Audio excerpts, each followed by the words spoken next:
Hello, everyone. We are now on the eve of opening day in the 2024 Pirates baseball season, and I figured I'd give my thoughts ahead of the season about what I expect them to do this year. Last year was a year where I don't know. You could say they exceeded expectations. I think like going into last year, I expected them. I think my prediction was 70 and 92, and they went 76 and 86. I'd say 76 wins was there was a 14 game improvement on the year before. I'd say that exceeded most people's expectations. So going into the off season, I was really hoping they would specifically do something to significantly improve the starting rotation, and they did not do that. For that reason and many more, I'm going to predict that this year they will finish with a record of 79 and 83. That'd be a 3 game improvement over last season. And I'll break down in a bit why I'm coming to that conclusion. Um, I should say that I think this team, unlike some other ones, has a. I would say, I'd say they have a lower floor. I think I don't see this team being awful. I don't see them. I'll put it this way: I don't see them losing 100 games. They won 76 last year, and their hitting has either stayed the same or gotten better. Their pitching, I can't. I don't think their pitching has gotten worse than last year, so I don't see them regressing. So, you know, but I think they are going if they are going to succeed, if they're going to make the playoffs, it's going to rely upon a bunch of younger players all developing and really succeeding this year. And whether that happens, I think remains to be seen. I think a lot of times with some sort of prospects and stuff like that, people count on their success and they think their success is assured immediately. And I think you're asking to be disappointed if you do that. Um, and I'll get into a second individual performances and what I'm expecting from everybody. Um, but yeah, so let's just get down to it. Overall, what is the strength of this team is their hitting. What is the weakness of this team is their starting pitching. The number one thing I wanted Van Cherington to do this offseason, I've been saying for the last 6 months, is acquire an above average starting pitcher. He did not do that. He acquired a couple pitchers that you could describe as average overall. I don't think you could say you acquired anybody that was above average. Um,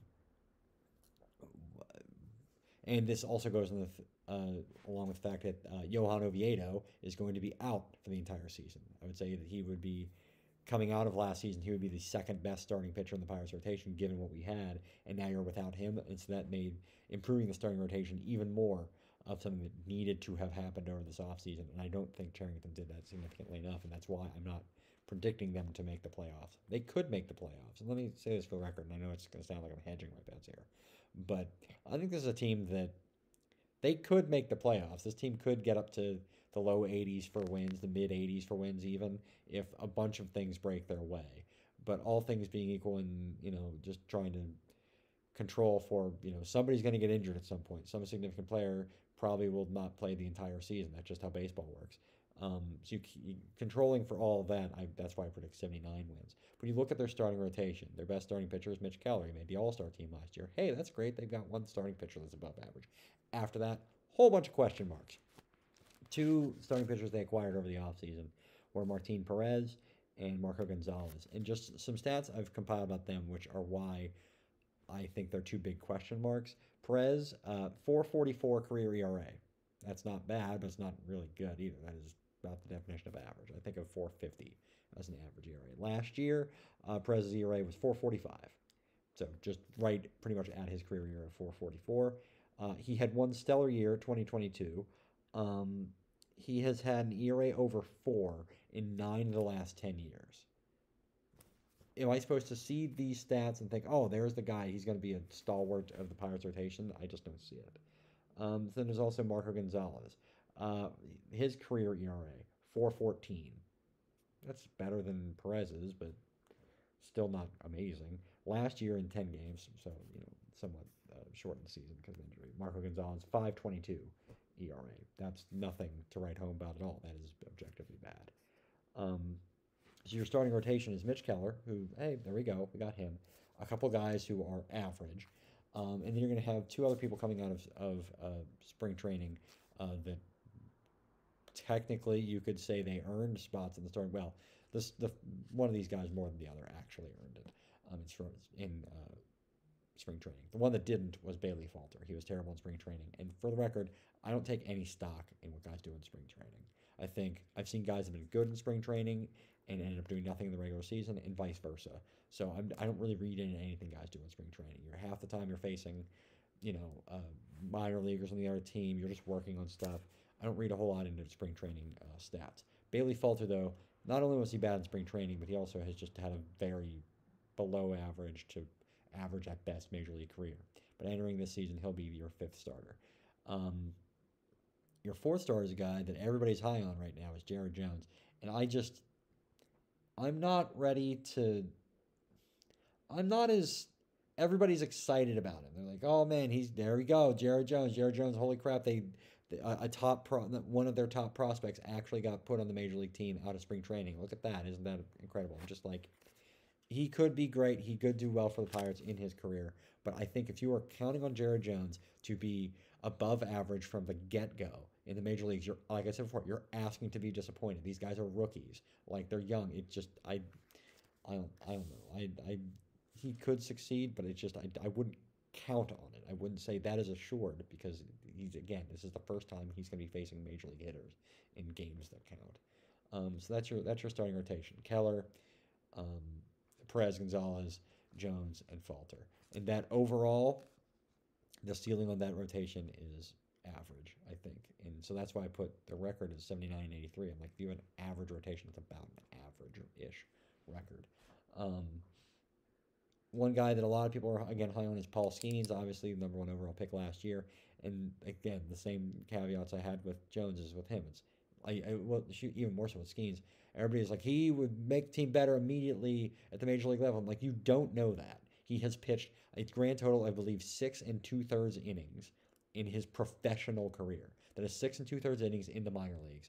Within the last calendar year, he was facing Tulane and Samford. Like, this guy could have all the tools, but he still has not proven anything at this point. So if you're acting like he's going to come in and immediately be amazing, you're asking to be disappointed. Like, I mean, you look at who were the guys within the last 2 years the Pirate fans were all excited about. And they're like, oh man, we got to get those guys up. And the Pirates are not serious. They're not a serious organization if they don't want all these, if they don't put these guys on the major league team immediately because they would make the team better immediately. Roansy Contreras and Quinn Priester. And right now, nobody gives a shit about Roansy Contreras and Quinn Priester. Priester didn't even make the team out of spring training. And Contreras is in the bullpen because they both have not put up good numbers in the major leagues. So again, if you're expecting guys to come into the major leagues and immediately produce at a high level, you're asking to be disappointed. So that's their starting rotation. The bullpen is something that it's kind of odd because you've got a bunch of guys that are either sick or injured and stuff like that, like Colin Holderman and Carmen Mlodzinski. With everybody healthy, and Dauri Moreta is going to be out for a while. I believe he's going to be out for the whole year. I should have looked that up, but I think he's out for the whole year. So as initially constructed, this actually was a really strong bullpen, and I was really confused why they acquired Aroldis Chapman because I felt spending $10 million on that when you had such a big hole in starting pitching, I was very confused by that. But with all these other injuries and sicknesses and stuff like that, that may have ended up being a pretty decent move because they'll be relying on Chapman a lot. Bednar's your closer, Chapman's setup guy, and we'll see what happens in the interim when they're ready with Mlodzinski and Holderman to be all good to go. Catcher is a position where the Pirates made an acquisition over the offseason, Yasmani Grandal, but I believe he's going to be starting the year on the IL. And then Henry Davis, they said all last year, oh man, Henry Davis, he's going to be our catcher. And then he caught, I believe, 2 games and like 2 innings. I don't think he started. So that's with Endy Rodriguez being out for the year due to injury. That's your big thing is Henry Davis actually going to get to catch? I hope he did. And again, there's another one of these prospect things where people are like, if a guy doesn't immediately come up and produce at a huge level, they write him off and they say, okay, well, he's done for. I'm like, well, and people had these high expectations for Henry Davis, and he didn't really produce at a huge level immediately. I'm like, give him time. He was a rookie. First base is a position that I think a lot of people, I'll put it this way. I think I'm the only person in Pittsburgh, not the only person, but I feel like there's not a whole lot of people that like Rowdy Tellez or like that acquisition. I liked it. And the thing is, everyone's like, oh man, it's just like signing Daniel Vogelbach. I'm like, well, everybody complained when they traded Daniel Vogelbach. We liked Daniel Vogelbach. When they traded Daniel Vogelbach to get Colin Holderman, everybody bitched about it. But because they liked Vogelback. So if Vogelback does or if Tellez does what Vogelback did, I think people will be happy with it. I guess people's problem with Tellez is that his defense isn't very good. Um, Tellez over his entire career has a 750 OPS, which is not amazing, but that's not bad. That again is average. You can have an average thing, and also his big plus is power. Last year he only hit 13 home runs in 105 games. That's about over 160 games. That would be about a 18, 19 home run pace.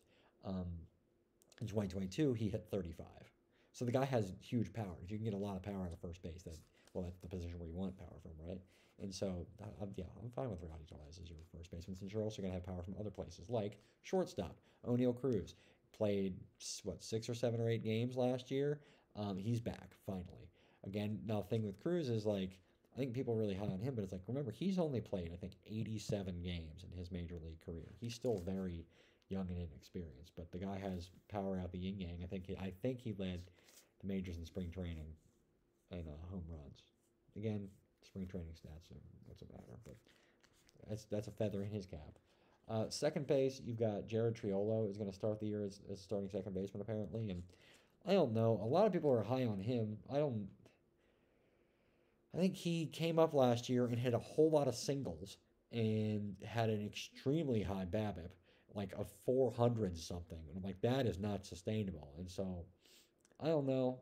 We'll see what happens. Maybe he'll maintain that extremely high BABIP.